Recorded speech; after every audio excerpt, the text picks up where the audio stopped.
오늘 우리에게 주신 하나님의 말씀 사사기 8장 1절부터 35절까지 말씀입니다. 사사기 8장 1절부터 35절까지 말씀. 이제 봉독하겠습니다. 하나님의 말씀 경청하십시오. 그때 에브라임 사람들이 기드온에게 말하였다. 장군께서는 미디안과 싸우러 나가실 때 우리를 부르지 않으셨는데 어떻게 우리에게 이렇게 하실 수 있습니까? 그들이 기드온에게 거세게 항의하니 그가 그들에게 말하였다. 이번에 내가 한 일이 당신들이 한 일에 비교나 되겠습니까? 에브라임이 떨어진 포도를 주운 것이 아비에셀이 추수한 것 전부보다 낫지 않습니까? 하나님이 미디안의 우두머리 오렙과 스앱을 당신의 손에 넘겨주셨습니다. 그러니 내가 한 일이 어찌 당신들이 한 일에 비교나 되겠습니까? 기드온이 이 말을 하니 그들의 노여움이 풀렸다. 기드온이 그가 거느리는 군사 300명과 함께 요단강을 건너 지친 몸이지만 계속 적들을 추격하였다. 기드온은 숫곳에 이르렀을 때에 그곳 사람들에게 사정하였다. 나를 따르는 군인들이 지쳤으니 그들에게 빵덩어리를 좀 주십시오. 나는 미디안의 두 왕 세바와 살문나를 추격하고 있습니다. 이 말을 들은 숫곳의 지도자들은 우리를 보고 당신의 군대에게 빵을 주라니 세바와 살문나가 당신의 소나기에 들기라도 하였다는 말이요 하고 비아냥거렸다. 그러자 기드온이 대답하였다. 좋소. 주님께서 세바와 살문나를 나의 손에 넘겨주신 뒤에 내가 들과 씨와 찔레로 당신들의 살을 찌르고야 말겠소. 거기에서 기드온은 분우엘로 올라가 그곳 사람들에게도 같은 사정을 해보았지만 분우엘 사람들의 대답도 숫곳 사람들의 대답과 같았다.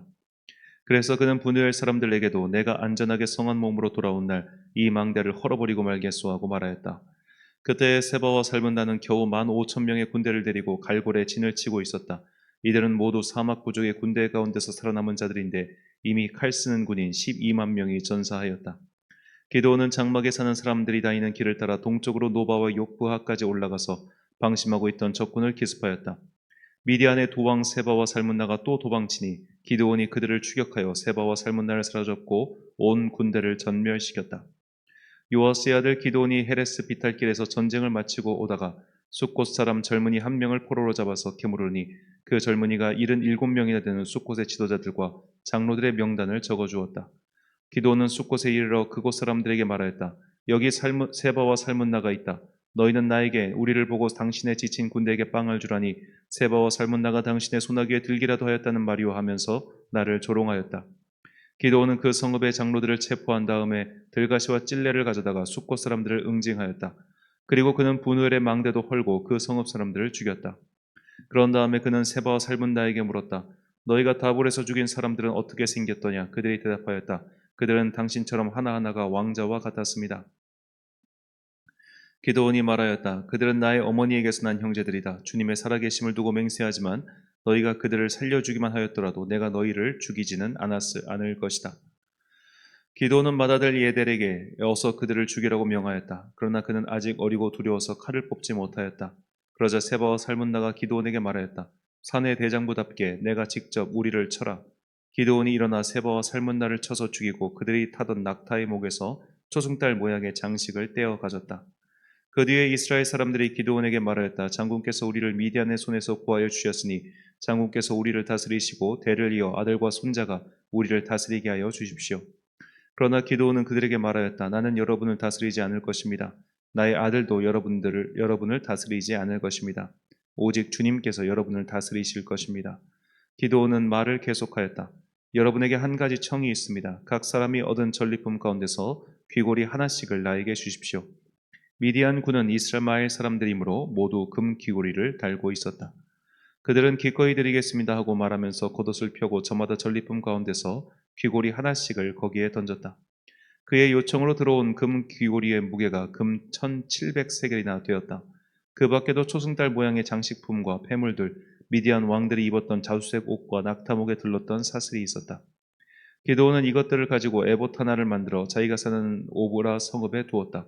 그러자 온 이스라엘이 그곳에서 그것을 음란하게 섬겨서 그것이 기드온과 그 집안의 올가미가 되었다. 이와 같이 하여 미디안은 이스라엘 사람에게 복종하게 되었고 다시는 고개를 들지 못하였다. 기드온이 사는 40년 동안 그 땅은 전쟁이 없이 평온하였다. 요아스의 아들 여룹바알은 자기 집으로 돌아가서 살았다.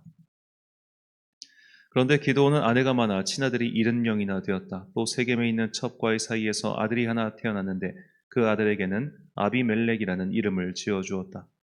요아스의 아들 기드온은 나이가 많을 때까지 잘 살다가 죽어서 아비에셀 사람의 땅 오브라에 있는 그의 아버지 요아스의 무덤에 묻혔다. 기드온이 죽으니 이스라엘 자손이 다시 바알들을 음란하게 섬기고 바알브릿을 자기들의 신으로 삼았다.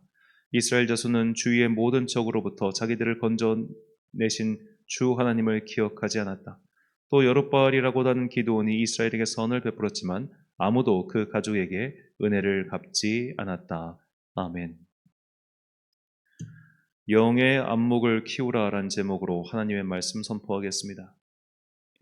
우리가 동서고금의 신화를 보면 역사상 위대한 일을 했다고 하는 소위 말해 용사, 비인들 그런 자들을 마치 신처럼 대우하는 것을 볼 수 있습니다. 그리스 신화에 나오는 헤라클레스 같은 사람, 이런 사람은 나중에 신이 되었다 그렇게 말하기도 하고요. 또 중국에 나오는 중국 삼국지의 유명한 무장인 관우 같은 경우는 민간에서 마치 신적 존재로 추앙해서 사당을 만들기도 하죠. 공자의 사당도 마찬가지입니다. 우리나라에서도 이렇게 민간에서 좀 신적인 존재까지 추앙받는 사람은 그렇게 많지는 않은 것 같고, 그냥 제가 생각할 때 무당들이 좋아하는 이 고려 말의 최영 장군이나 혹은 신라 동해에서 지금도 동해 용왕이 되셨다고 하는 신라의 문무왕 정도가 좀 이렇게 민간에서 좀 신적 존재로 추앙받는 자들이 아닌가 그런 생각이 듭니다. 자, 동서고금을 막론하고 이 위대한 업적을 이룬 인간들은 뭔가 특별한 존재로 여겨졌죠. 그들은 인간 이상의 존재로 그렇게 떠받들여졌습니다. 가톨릭에서는 이런 자들을 성인으로 추앙하죠. 이 성인은 그들을 통해서 기적이 일어나는 존재들입니다. 그러니까 성인은 단순히 그가 어떤 거룩한 삶을 살았기 때문에 성인이 아니고 그를 통해서 기적이 일어나야 성인이에요. 그래서 이제 우리가 성인은 마치 천사와 같은 존재로 나중에 죽고 나서 변했기 때문에 우리가 하는 기도를 그 성인이 듣고 그 성인이 하나님께 전달하는 일종의 중보자 같은 역할을 한다고도 합니다. 자, 어째서 사람들은 이렇게 인간을 섬기고 인간을 추앙하며 신격화시키는 것을 멈추지 않을까요? 저는 정확한 이유는 잘 모르겠습니다. 솔직히 잘 모르겠어요. 다만 인간 존재는 언제나 이 눈에 보이는 것을 쫓기 때문이 아닌가 그렇게 생각합니다.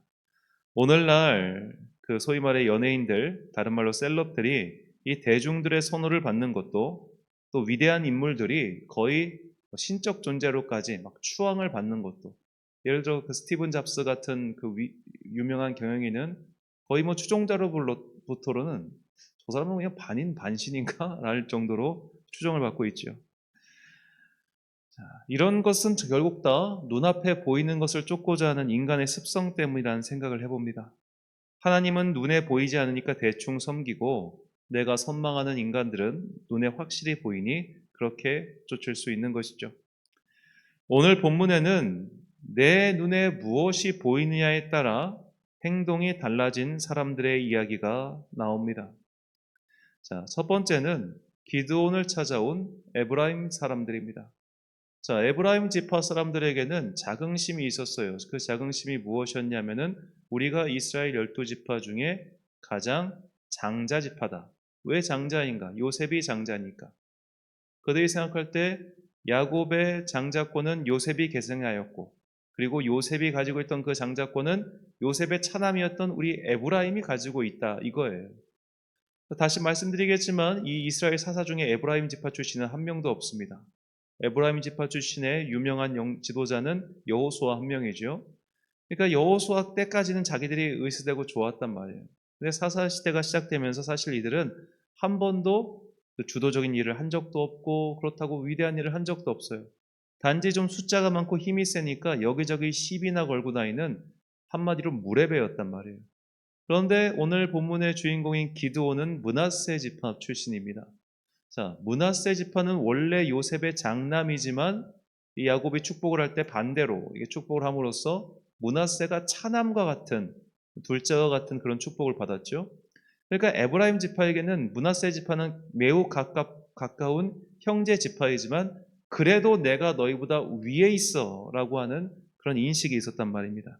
그렇기 때문에 지금 전쟁을 마치고 기드온의 요청에 따라서 어떻게 보면 패잔병들을 추격한 역할까지는 해줬지만 너 왜 우리한테 이런 역할이나 맡기냐? 왜 중요한 전쟁 때 우리 안 불렀어? 라고 시비를 걸고 있는 장면이 나오죠. 본문 1절과 2절 말씀. 에브라임 사람들이 기드온에게 이르되 내가 미디안과 싸우러 갈 때 우리를 부르지 아니하였으니 우리를 이같이 대접하면 어찌 됨이냐 하고 그와 크게 다투는지라. 기드온이 그들에게 이르되 내가 이제 행한 일이 너희가 한 것에 비교되겠느냐? 에브라임의 끈물 포도가 아비에셀의 만물 포도보다 낫지 아니하냐. 자, 이렇게 에브라임 지파가 기드온에게 강하게 나갈 수 있었던 것은 그들의 시각에서 기드온이 더 약자였기 때문입니다. 므낫세 지파 출신, 그리고 기드온의 뒤에는 고작해야 300명밖에 안 되는 그런 군사를 이끄는 소위 말해 허접해 보이는 사람, 그가 에브라임 지파가 바라본 기드온이었죠. 자, 에브라임 지파가 기드온을 어찌 보면 하대하면서 봤던 것처럼 숫곳과 분우엘 사람들 또한 그렇게 기드온을 봤습니다. 자, 본문 5절과 6절 그리고 8절 말씀. 그가 숫곳 사람들에게 이르되 나를 따르는 백성이 피곤하니 청하건대 그들에게 떡덩이를 주라. 나는 미디안의 왕들인 세바와 살문나의 뒤를 추격하고 있노라 하니 숫곳의 방백들이 이르되 세바와 살문나의 손이 지금 내 손안에 있다는 거냐. 어찌 우리가 내 군대에게 떡을 주겠느냐 하는지라. 거기서 분회엘로 올라가서 그들에게도 그같이 구한즉 분회엘 사람들의 대답도 숫곳 사람들의 대답과 같은지라. 자, 기드온과 300명의 용사들이 그때 한번 전투를 크게 치르고 거기서 끝난 게 아니었어요. 오늘 본문에 보니까 12만 명은 자중진환으로 다 망했지만 이 두 왕이었던 세바와 살문나가 15,000명의 병력을 데리고 요단 너머로 도주하고 있었습니다. 그러니까 지금 기드온과 이 300명의 용사는 밤새도록 여하튼 소리치면서 그걸 했을 거 아니에요. 그리고 그 다음날 추격전을 벌여가지고 지금 요단강 건너서 그러니까 국경 넘어서까지 계속해서 추격하고 있는 겁니다. 그러다가 이제 중간지에 있었던 숫곳과 분우엘 사람들에게 청을 하는 겁니다. 이 숫곳과 분우엘은 아마 갓지파 영역에 있는 성읍들인데 이 사람들이 갓지파 사람들 같지는 않고 아마도 추정입니다만 이 갓지파 영역 안에 살고 있었던 이방 민족이 아니었을까 그렇게 생각해 봅니다. 정확하게는 이 사람들이 갓지파 사람들인지 아닌지는 우리가 알 수는 없어요. 그랬는데 이곳의 사람들에게 좀 우리가 추격할 수 있게끔 좀 도와달라라고 청하니까 너희들 몰골이 그런데 어떻게 추격할 수 있겠냐 그렇게 얕잡아 본 겁니다. 그러자 기드온이 분기탱천하여 내가 세바와 살문나 이 도망친 미디안의 두 왕을 잡은 뒤에 너희들을 반드시 징치하겠다라고 돌아가죠. 에브라임 지파는 그들이 가지고 있었던 교만과 선입견으로 기드온을 낮게 봤고 숫곳과 분우엘은 눈에 보이는 그 기드온과 300명의 군사들의 행색을 보면서 그렇게 판단하고 무시했습니다. 이렇게 눈에 보이는 대로 판단하고 함부로 행동하다가는 결국 큰 화를 입게 되죠. 우리가 운전하다가 이런 일이 참 많이 보죠. 상대편 좀 운전을 서로 좀 매너 없게 한 것 같아. 상대 앞에 차에서 덩치 좋은 남자가 내리면 바로 쫄아가지고 아무 말도 못하고 그렇게 해서 쓱 보니까 여성 운전자야. 그러면 그때부터 막 소리 지르고 말이야. 그런 한심한 사람들이 많아요. 이것이 나보다 못해 보이는 즉 내가 쟤는 나보다 약하구나 라는 사람한테 보여주는 우리의 한심한 모습이라면 나보다 잘난 사람, 나보다 특별해 보이는 사람, 나보다 위대하게 보이는 사람들 대할 때 나타나는 모습은 그야말로 사실상 우상숭배입니다. 본문 26절과 27절 말씀. 기드온이 요청한 금 귀고리의 무게가 금 1700세겔이요 그 외에 또 초승달 장식들과 패물과 미디안 왕들이 입었던 자색 의복과 또 그 위에 그들의 낙타목에 둘렀던 사슬이 있었더라. 기드온이 그 금으로 에봇 하나를 만들어 자기의 성읍 오브라에 두었더니 온 이스라엘이 그것을 음란하게 위함으로 그것이 기드온과 그의 집에 올무가 되니라. 아멘. 자, 기드온이 미디안과 싸워 승리한 후 전리품으로 거둬들인 그 금 귀고리를 싹 모읍니다. 달라고 요청해가지고 그것으로 녹여서 에봇을 하나 만들어요. 원래 에봇은 대제사장들이 입었던 오늘날로 치면 일종의 보석이 잔뜩 박힌 조끼와 같은 겁니다. 조끼. 그런데 이게 세월이 흐르면서 어느샌가 약간 민간에서 이 에봇 자체에 특별한 신성이 있다고 여겨졌던 것 같아요. 그래서 따로 에봇을 만들어서 그것을 섬기는 일들이 민간에서 종종 나오게 됩니다. 그래서 에봇과 드라빔이 세트로 등장하는 본문이 꽤 많죠. 아마도 이것도 추측입니다만 이 대제사장이 가지고 있었던 판결 흉패, 그 안에 우밈과 둠림이라고 하는 일종의 사실 이 역할을 잘 모르겠어요. 알 수가 없는데 하나님의 뜻을 판별하게 하는 그 도구라고 하는데, 자, 그것을 어떻게 사용했는지 뭐 했는지에 대해서는 이제 성경 안에 용례가 나오지 않습니다. 여튼 그런 것이 있다 보니까 사람들 마음속에 저 옷에 뭔가 특별한 게 있는 게 아닐까? 그런 마음이 생겼다는 거예요.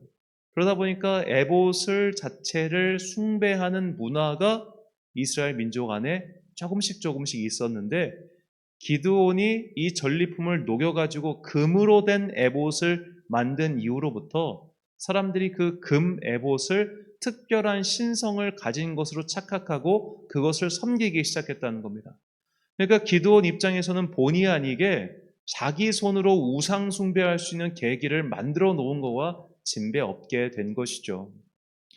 자, 이게 되게 이상하게 보일 수도 있겠습니다만, 오늘날 예를 들어 누가 사용했던 펜, 누가 사용했던 물건, 그런 거를 전시해 놓는 경우 있지 않습니까?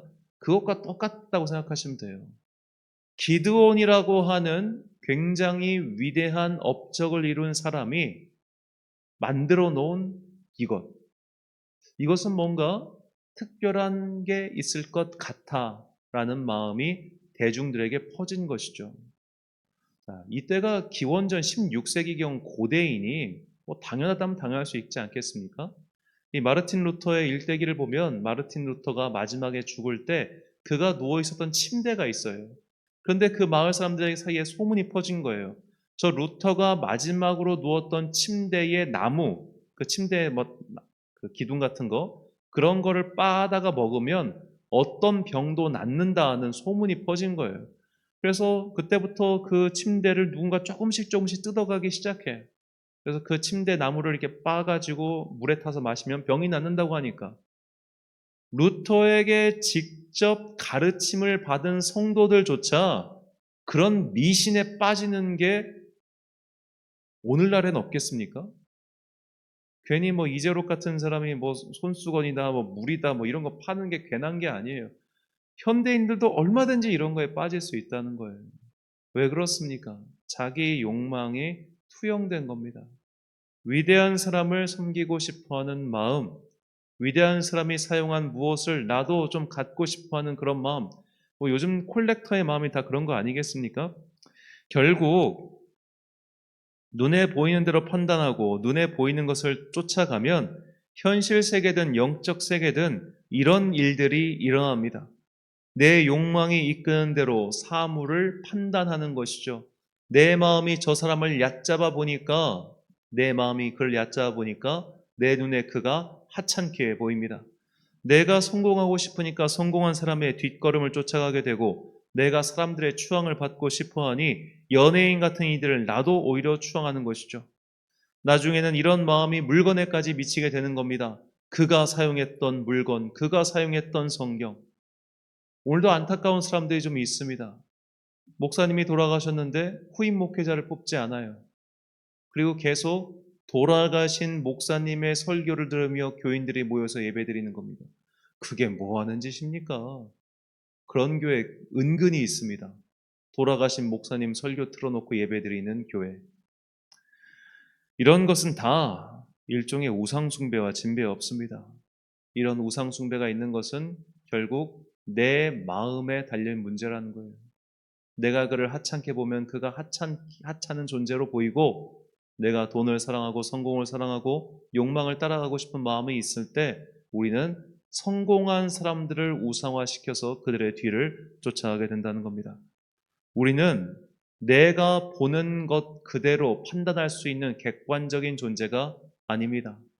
우리는 내가 가지고 있는 욕망, 그것을 가지고 사물을 판단하는 내 마음의 욕망을 따라 모든 것을 보고 있는 그런 편협하고 불완전한 존재라는 것을 잊지 마십시오. 그래서 잠언 기자는 우리에게 이렇게 경고합니다. 잠언 4장 23절부터 21절부터 23절까지 말씀. 그것을 내 눈에서 떠나지 말게 하며 내 마음 속에 지키라. 그것을 얻는 자에게 생명이 되며 그의 온 육체의 건강이 됨이니라. 무릇 지킬 만한 중에 더욱 내 마음을 지키라. 생명의 근원이 이에서 남이니라. 아멘. 사랑하는 천안 광성교회 성도 여러분, 그리고 이 새벽을 함께 깨우고 계신 귀한 주님의 자녀 여러분, 우리의 눈은 결코 객관적이지 않습니다. 우리는 기분에 따라 사물을 달리 보지요. 우리의 경험에 따라 사물을 또 다르게 평가합니다. 그러므로 내 눈에 보이는 대로 결단하지 마십시오. 각자의 마음부터 먼저 점검하십시오. 내 욕망이 어떤 종류이며 어디에 있느냐에 따라 내가 보는 것이 달라지는 겁니다. 보이는 것이 달라지니 판단하는 것 또한 달라집니다. 여러 모양의 욕망을 가지고 눈을 떠서 세상의 만물을 바라보면 설령 하나님의 신성한 것처럼 보여도 실상은 우상 숭배가 될 수 있음을 잊지 마십시오. 그래서 기도는 항상 내면의 문제로 먼저 들어가야 합니다. 내면의 상태를 조심하지 않으면 우리는 우리의 눈이 보는 대로 휘둘릴 수밖에 없습니다. 사람의 눈은 결국 영혼의 창문이라는 것을 잊지 마시고 먼저 영혼의 방부터 잘 청소해 나가시길 바랍니다. 그러지 않으면 눈에 보이는 대로 욕망에 이끌리는 대로 갈 수밖에 없습니다. 영혼을 연마하여 하나님의 뜻이 어디에 있는지 잘 분별해 나가는 그런 영적 안목을 키우는 여러분과 제가 되시길 간절히 축원하겠습니다. 기도하겠습니다. 사랑과 내가 풍성하신 아버지 하나님, 에브라임 사람들은 기드온을 얕잡아봤고 숫곳과 분노의 사람들도 기드온을 얕잡아봤습니다. 그러다 그들은 결국 화를 입게 되었습니다. 그들의 마음대로, 그들의 마음이 보고 있는 대로 사물을 판단하였기 때문입니다. 기드온이 만든 에봇을 숭상한 사람들도 마찬가지였습니다. 저 사람은 위대한 사람이니 그가 만든 저것에는 뭔가 신성한 힘이 담겨 있겠지. 저것은 적들이 사용하던 것으로 만든 승리의 기념물이니 저 자체에 무언가 특별한 힘이 있겠지. 그렇게 생각하며 그들은 에봇 그 자체를 섬겼습니다. 하나님께서 주신 승리에도 불구하고 그들은 보이지 않는 하나님을 섬길 생각보다는 보이는 무언가, 보이는 뚜렷한 것, 보이는 사람의 흔적을 섬기기에 급급했습니다. 우리 또한 이런 어리석은 일을 행하고 있지는 않은지요. 주님, 먼저 내가 보는 것 이전에 내 마음속 상태부터 점검하는 지혜가 있게 하여 주옵소서. 내가 의심의 눈을 가지고 그 사람을 바라보면 모든 것이 의심스럽게 보입니다. 그러나 내가 사랑의 눈을 가지고 그를 바라보면 모든 것이 사랑스럽게 보인다는 것을 우리는 알고 있습니다. 그러니 지금 내 마음이 어떤 상태인지, 내 마음은 그를 어떻게 생각하고 있는지 그것부터 잘 다스려 변화시켜 주옵소서. 그렇게 우리가 영적인 안목을 키워나갈 때 우리는 세상의 것과 하나님의 것을 분명히 구분할 수 있게 될 것입니다. 그러한 영적 지혜가 우리에게 임하기를 간절히 소망합니다. 한 주간의 업무를 마치는 금요일입니다.